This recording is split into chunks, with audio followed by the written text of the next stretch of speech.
मित्रों नमस्कार। आज हम चर्चा करेंगे पीएम नरेंद्र मोदी ने बिहार के सीएम नीतीश कुमार की किस बात के लिए प्रशंसा की है।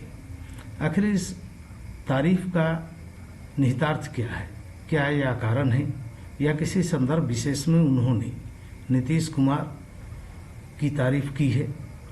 आज हमारी चर्चा का ये विषय है।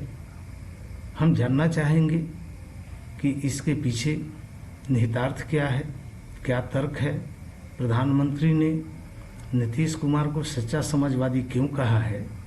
तो आइए हम इस विषय पर चर्चा करते हैं।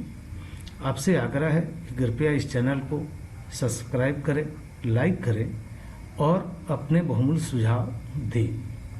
मित्रों, प्रधानमंत्री ने कल एक इंटरव्यू के दौरान नीतीश कुमार की प्रशंसा और उनकी तुलना दो बड़े समाजवादी नेताओं डॉक्टर राम मनोहर लोहिया और जॉर्ज फर्नांडिस से की है।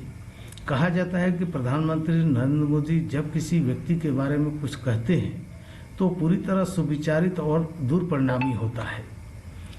और यह इसलिए कहा जाता है कि प्रधानमंत्री जब भी कोई इंटरव्यू देते हैं, जब भी कोई चर्चा करते हैं, तो एक तरह से उनका सुविचारित रहता है। आज राजनीति में परिवारवाद और वंशवाद की चर्चा काफ़ी जोर शोर से चल रही है और ये भी माना जाता है कि राजनीति को वंशवाद से और परिवारवाद से न केवल आघात पहुंचता है बल्कि इसकी वजह से लोकतंत्र भी कहीं ना कहीं कमज़ोर हो रहा है।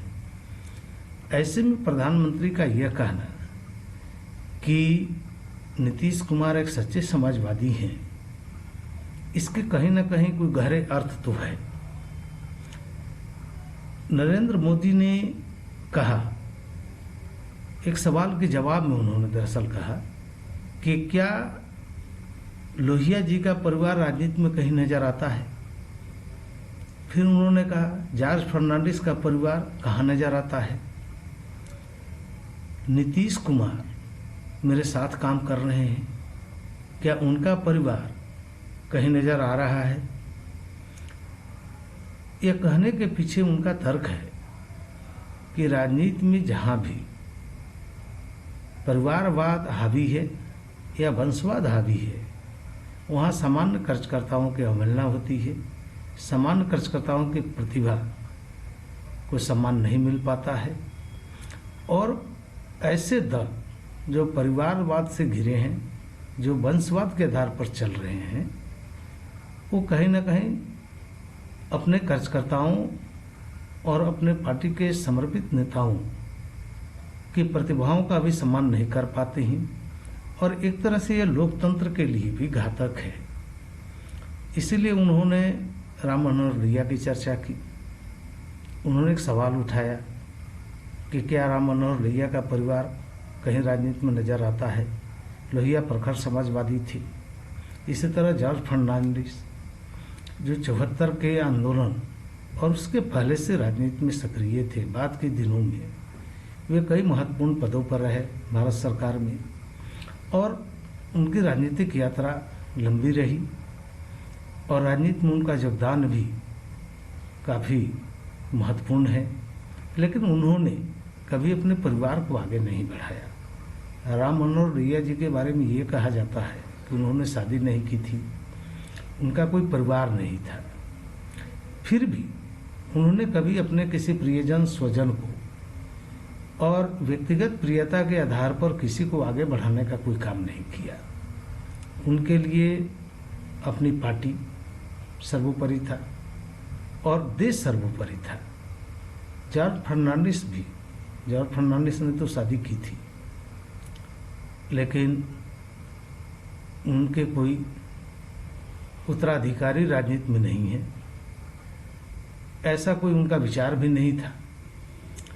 नीतीश कुमार के एक पुत्र हैं जिनका नाम निशांत है। हम सब जानते हैं कि उनके पुत्र की राजनीति में कोई रुचि नहीं है, लेकिन नीतीश कुमार ने अपने पुत्र पर कोई दबाव भी नहीं बनाया और राजनीति को व्यवहारिक, गुणवत्तापूर्ण, साफ सुथरी कैसे बनाया जाए, इस पर उनका हमेशा एक चिंतन रहा है। लंबे समय तक बिहार के 7 बार मुख्यमंत्री बनने वाले नीतीश कुमार पिछले 17 साल से बिहार की कमान उनके हाथ में है। उनके कतिपय राजनीतिक प्रशासनिक फैसलों से असहमत हुआ जा सकता है, लेकिन उनकी राजनीतिक शुचिता और एक समाजवादी विचारधारा को लेकर जो उनकी प्रतिबद्धता है, उस पर शायद कोई सवाल नहीं उठाया जा सकता है। तो प्रधानमंत्री जी ने जिस तरह से नीतीश कुमार जी की प्रशंसा की है, उनकी तारीफ की है, उनको एक सच्चा समाजवादी बनाया है, यह नीतीश कुमार के संपूर्ण व्यक्तित्व और उनके छवि के पक्ष में जाता है। और यह कहा जा सकता है कि नीतीश कुमार ने अपनी लंबी राजनीतिक यात्रा में अपनी इस छवि को बरकरार रखा है।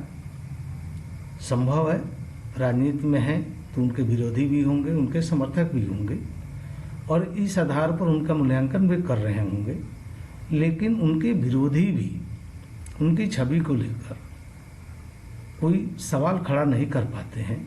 हाँ, उनकी कार्य पद्धति को लेकर, उनके विभिन्न संकल्पों को लेकर, उनकी घोषणाओं को लेकर आप सवाल उठा सकते हैं, उठाना भी चाहिए क्योंकि यही लोकतंत्र है। लेकिन नीतीश कुमार की छवि और राजनीति में उनकी कार्य करने की जो शैली है और जिस तरह से उन्होंने जो देश की राजनीति की एक बड़ी बुराई जो परिवारवाद है, उस तरह से अपना मुंह मोड़ा है, उसका विरोध किया है अपने कार्यशैलियों के जरिए। इसकी प्रशंसा प्रधानमंत्री द्वारा किया जाना निश्चित ही सराहनीय है और इसका स्वागत किया जाना चाहिए। तो मित्रों, आज की चर्चा बस इतना ही। फिर आगे हम किसी ऐसे ही विषय पर आपसे चर्चा करेंगे। तब तक के लिए आपको धन्यवाद।